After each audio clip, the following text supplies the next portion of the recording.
Well, hello there, and welcome back to another Minecraft tutorial. I know it's been a while since I've had a regular tutorial. I actually recorded a few things, I just haven't had time to edit them. My life has been a little hectic lately. I may or may not make a vlog to go into the details of that. Depends on how I feel. But I didn't want to leave you guys with nothing, so here is a small tutorial on a sort of map making technique. And for once, this actually doesn't use command blocks. Those are for something else. Don't worry about them. But the idea here is you have this chest with loot. This one doesn't actually have loot in it right now, but it could. And when the player comes over and they open the chest, nothing happens. And they pick up their loot, whatever. Let's say there were bones in there. Hey, I got bones. Cool. When they close the chest, a skeleton pops up. And it doesn't have to be a skeleton. It can be any mob. And if they do it again, another one pops up. And basically, it's limitless. It's not actually limitless, but yeah.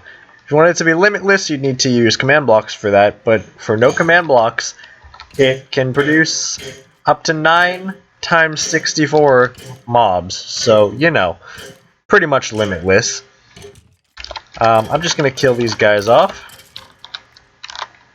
And then I'm going to show you how this works. It's actually pretty simple. It uses a combination of piston translocation along with spawn eggs in a dispenser, not a dropper. So basically under this block here, we have a dispenser, and this is a trap chest, of course. And this dispenser has spawn eggs. Now, of course, you can only get spawn eggs in creative, which is why this is a map making tip and not a survival tip. But you can fill this dispenser with up to 9 stacks of spawn eggs to get up to 9 times 64 activations of the system. So you should be good to go pretty much forever for your duration of your map. And what happens is when they open this chest, it creates a redstone signal in this block, which does 2 things.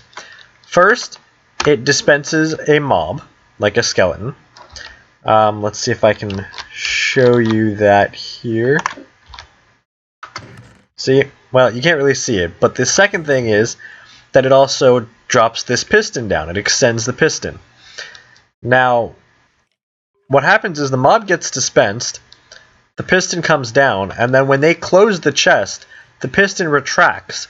And because of the way piston translocation works, which started in 1.9 and continues to be a thing, the mob will get pulled up when the piston retracts. So basically, when they open the chest, it dispenses the mob, and when they close the chest, it pulls the mob up to the surface where they can, you know, proceed to attack the player. Now, these skeletons don't seem to have any bows, which I guess is just how they spawn naturally. But you can use other things besides skeletons. So if I were to kill off these skeletons and use, let's say, a witch spawner, or sorry, witch spawn egg, then I could put a witch spawn egg there, and boom, we've got a witch. And the witches, if I was in survival mode, would be attacking me, and we all know how annoying and hard witches are to deal with. So yeah, and you can put whatever you want in there. And of course, if you do use command blocks or commands, you can customize the spawn eggs to give the spawn entities different tags and customize them even more that way.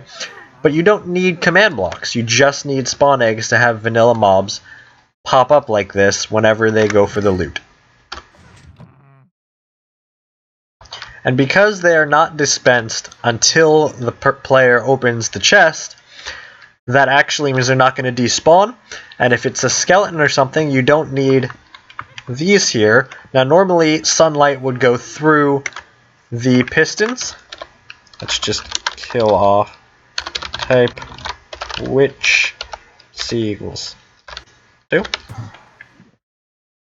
Yeah. Now normally with skeletons, if I were to like spawn a skeleton right here without a cover, if I can get in there, you'll see, well, yeah, there we go. He will catch on fire, and that's because pistons are technically transparent blocks, so the sunlight goes through the piston and sets him on fire and kills him. And of course, if you just had a skeleton waiting there, you'd have to put a cover on him.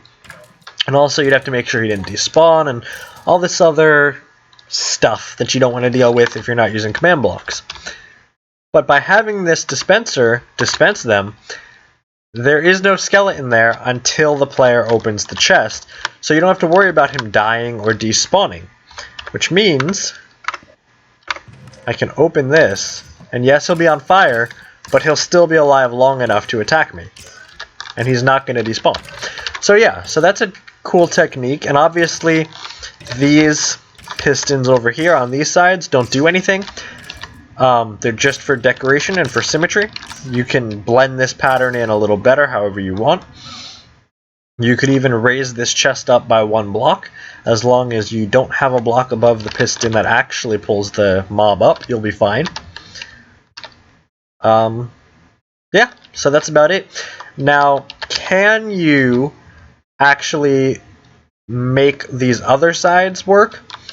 The answer to that is kind of. But in order to do that, you'd have to figure out how to get the signal from this block down into dispensers facing towards here, which means you'd have some redstone lines going around that wouldn't look so great.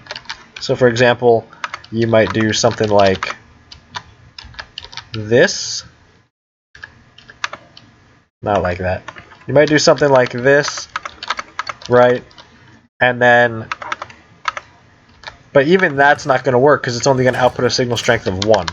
So yeah, there's no easy way to do that. You're going to have to do some creative redstone wiring to make that work. So instead, just have the 1. 1 is fine, because then every loot chest would be trapped with a mob. And of course you could, don't worry about the level up. That has to do with those command blocks that have nothing to do with this tutorial. But yeah, of course you could just have the dispenser spawn a mob, but I think it looks much cooler to have them pop up from underground. So, that's the unedited tutorial here, so that I can get a tutorial out without having to worry about finding time to edit. I will get some other videos out once I have time to edit them, but until then, until next time, keep redstoning, keep popping mobs out of your ground. I already said keep redstoning, didn't I? I'm out of practice.